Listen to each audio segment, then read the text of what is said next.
Welcome home, everyone, to this edition of Native Land Pod. And we have a really great, striking conversation to have today. If, like the rest of America, you have seen the #1 movie on Netflix, The Perfect Neighbor, you know it is quite a striking documentary, and I feel like striking doesn't really do it justice, about the heinous murder of Ajike Owens.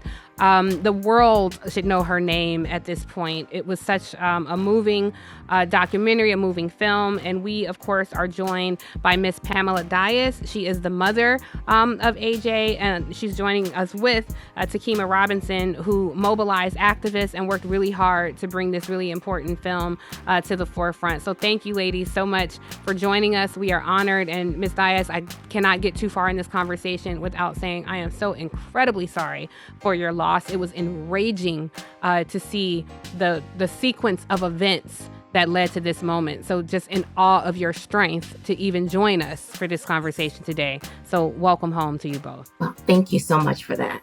Appreciate it. Andrew is actually a fellow Floridian, yes. So I would be remiss if I did not let him kick off this conversation with you guys. Want to thank you both for joining us, and obviously really regret the occasion that we find ourselves having this conversation. Ms. Dias, to you first. If for those who may not have yet gotten around to the documentary, help us how you came to the conclusion that you wanted this important story told. Almost, I likened it this morning with my colleagues to a Mamie Till moment of her, having to make the difficult decision around an open casket for her son, so that the world could see what the South had done. I imagine, although I have no firsthand experience myself, that you probably entered a similar set of questions about, is this the right thing to do? Is this going to achieve the results that we want? How do we guide it the right way and make sure it's not misinterpreted? Really, frankly, taking on all of the offenses of the tragedy that you were visited with from the start. And I know that has to be a hard thing, but if you wouldn't mind just enveloping that for us and helping us, your supporting community on this side, understand some of your own thinking, what led to it, and sort of whether or not you feel like you've stood in the right place in making those decisions. Sure.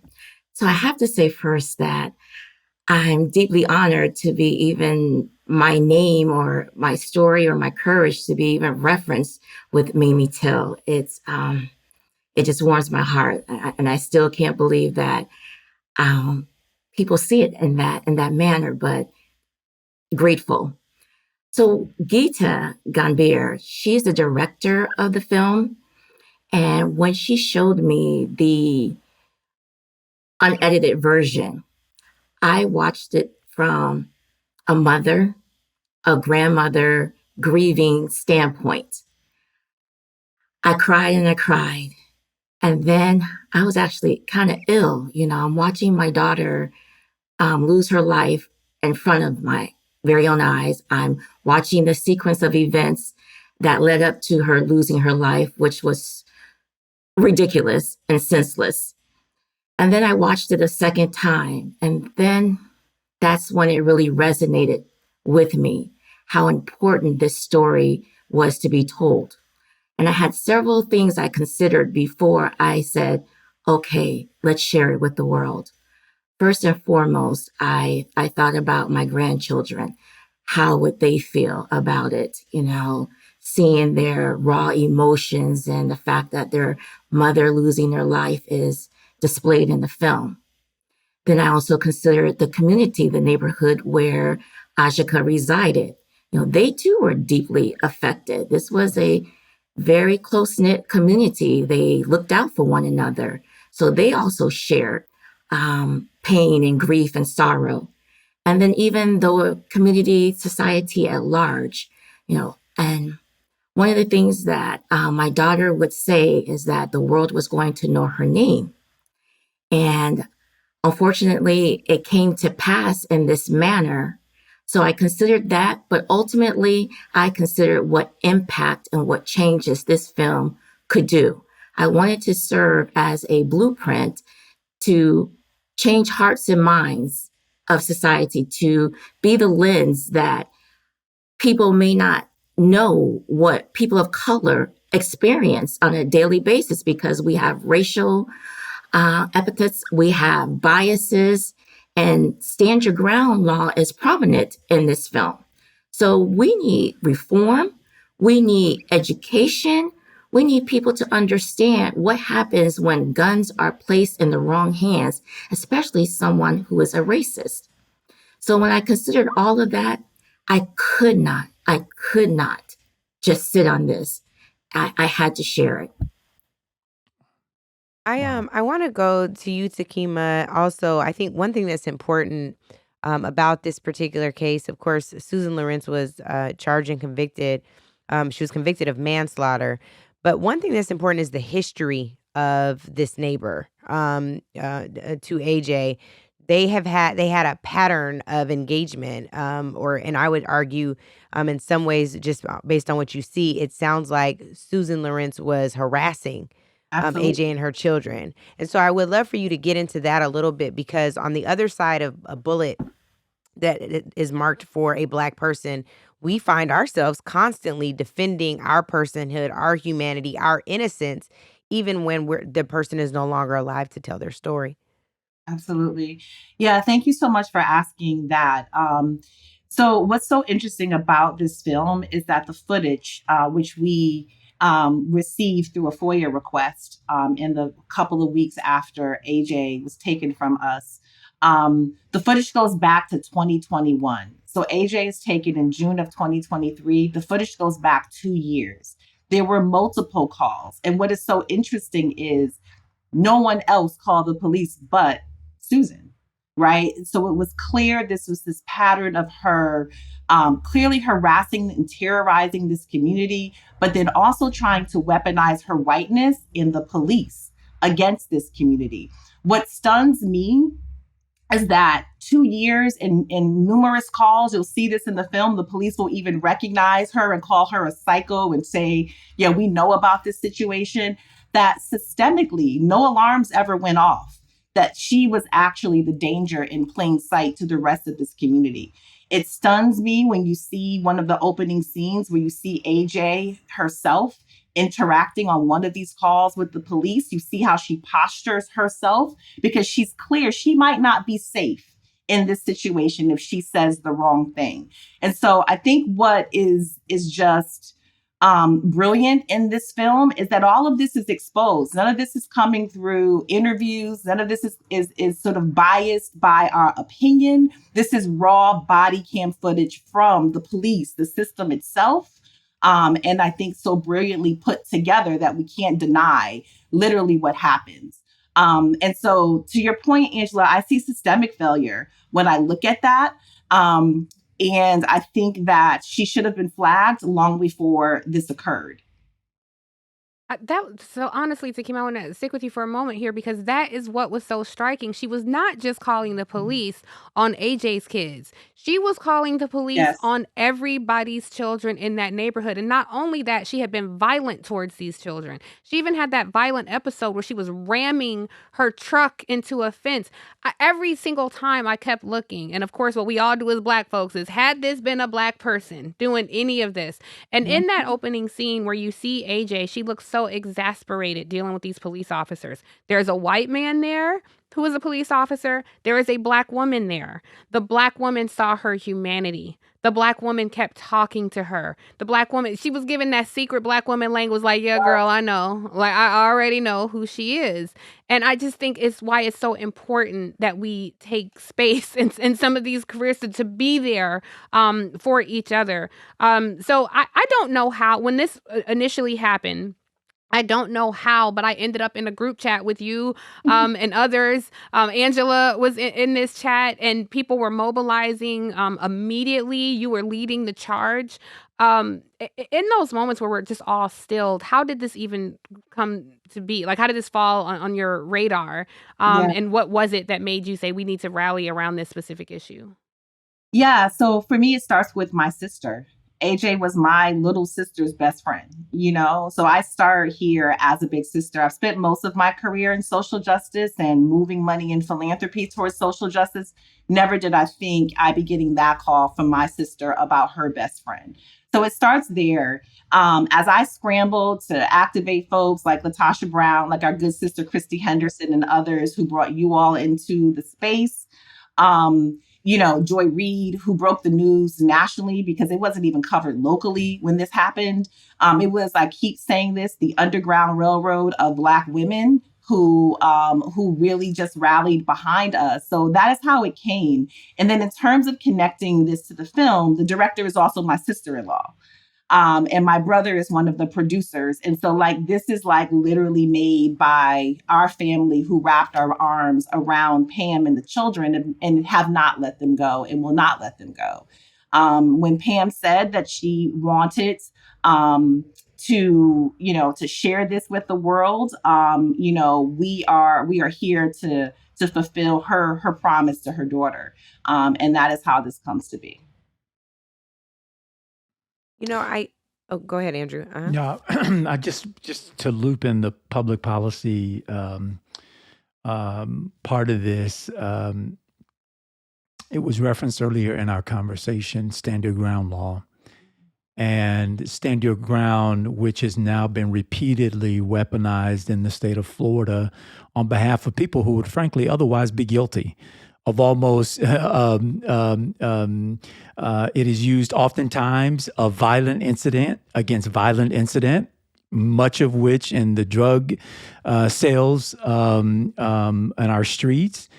But the ways in which we see this and experience this thing and really outsized and traumatic display, which you all make clear here in this film, I think it just makes the horror of stand your ground even worse, because right now in Florida, you can't flag a person for being a racist and therefore have them go through the 3-day wait period and have their guns taken from them and have those individuals be flagged. So you can be an overt racist. You can be an admitted racist by yourself and by all the people who are around you, stimulated by the same stimuli that might irritate a child pornographer, if you will, from the standpoint of the inducements that you get and the rage that these folks embody when confronted with the abject of their anger. And so I'm just wondering, from a public policy standpoint, how are we raising the specter of our elected officials to see race and the venomous of race being weaponized against a group of people, to also raise the flag, but this person cannot be trusted with the power of God at their waist belt. They cannot be trusted with responsibility of having this in society when you can be so overcome by your rage towards a group of people because of their race. To me, it's as large of a red flag as anybody with a mental incapacitation. Yet we don't get to talk about it in those terms. Yeah. I think that was interesting and ironic. I don't know if everyone knows, but the original Stand Your Ground legislation was written by the legislator in Marion County, right? And so we literally have a full circle moment. We know Trayvon Martin happened right down the street from Ocala. And so, as we do this work together, Pam and I, that is one of the things that we are really trying to use the film to sort of resurface that conversation about this law and about the disparate impacts on our community.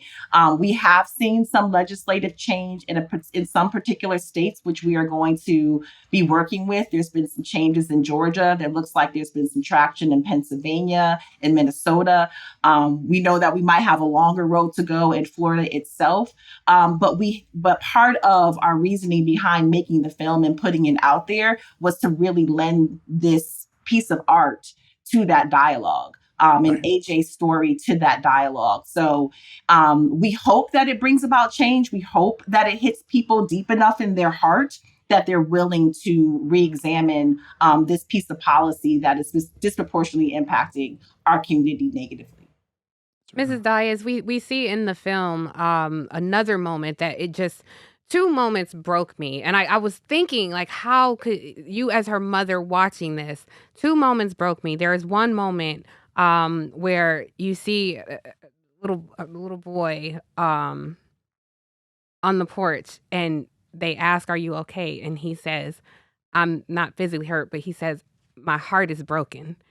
It was just the hardest moment. It brought pain. The other moment that brought sheer rage was in the interrogation room with her and the police officers, and she feigns ignorance to stand your ground. I don't know. It's something. Something, or somebody got shot a while, and they say, "Oh, so if we search your computers, we won't find anything that you recently searched. Stand your ground laws." And at that point, she knows, oh, they're going to search my computers. He said, "Oh, well, today I may have looked at it on Facebook." I just want to know, when you see that happen, would you call what has happened with her, this murderer being convicted, would you call what has happened justice? Not at all. Justice doesn't end with a conviction at all.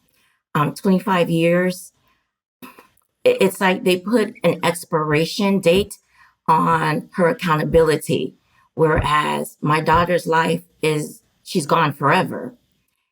Those two scenes that you referenced, first, my grandson saying that he's not okay, but his heart is broken,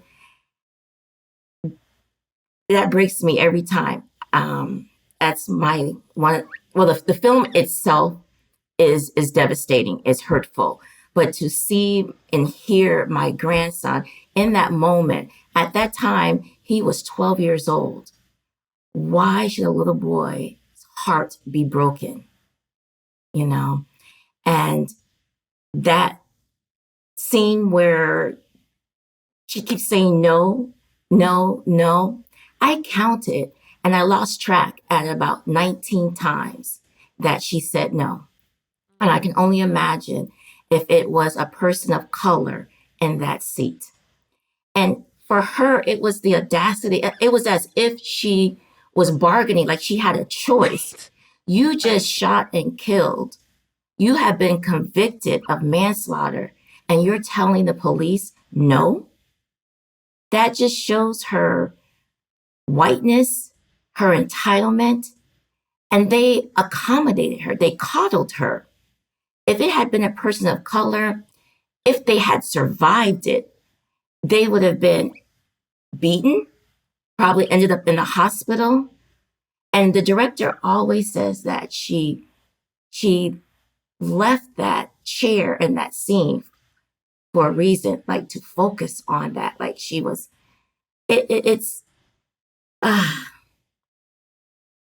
and then also the letter, the apology that she wrote to the children. She's still not taking accountability. I shot out of fear when you knew the police was on their way. But again, that just shows racism, whiteness, entitlement. And that's what this film really does. It explores and examines all of that. It shows America how privileged that we are not as a color. We've been saying this and we know this, but now they see it. It's just not another Black person or another Black family saying it's racism. It's shown to them. It's no one's opinion. You can't help but walk away and see this film for what it is, to see whiteness, to see what entitlement looks like. Even her white neighbors. That woman, they said, "You better not come outside." Yeah. When you saw the white woman yelling across the street, like she knows she better stay inside. Don't come out. It gave me goosebumps. Yes. I want to just ask you, Ms. Dias, you mentioned that AJ would say that the world would know her name one day. And I think so often, for those of you who end up losing loved ones tragically at the hands of police violence or vigilantes, which I definitely put her in the category of a vigilante, what do you want the world to know about your daughter that they didn't get the chance to know on a broad scale? So obviously, we know that she was a single mom of 4. She was the sole provider, breadwinner for her family. She was very present in their lives. She made a lot of sacrifices, as most moms do. She was present at football, being the football team mom, cheer mom. She had her daughter in gymnastics.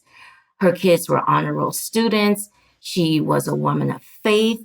She taught her children respect their elders, but she had dreams, She wanted better for her family. And that's why I said that she would say the world would know her name, because we would oftentimes try to come up with different ideas of businesses or different ventures that she could pursue to increase her economic situation. But, that was all taken from her.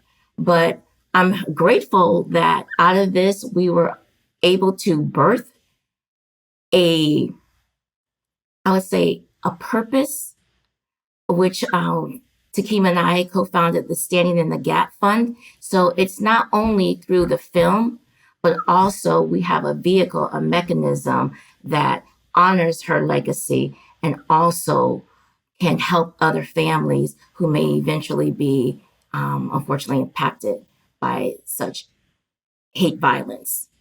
But it's not a film that I want people to walk away with being sad and grieving and devastation and tragedy. I want people to see the beauty in that community and see what we can do collectively to make real changes in this world if we come together as one and let our voices be heard.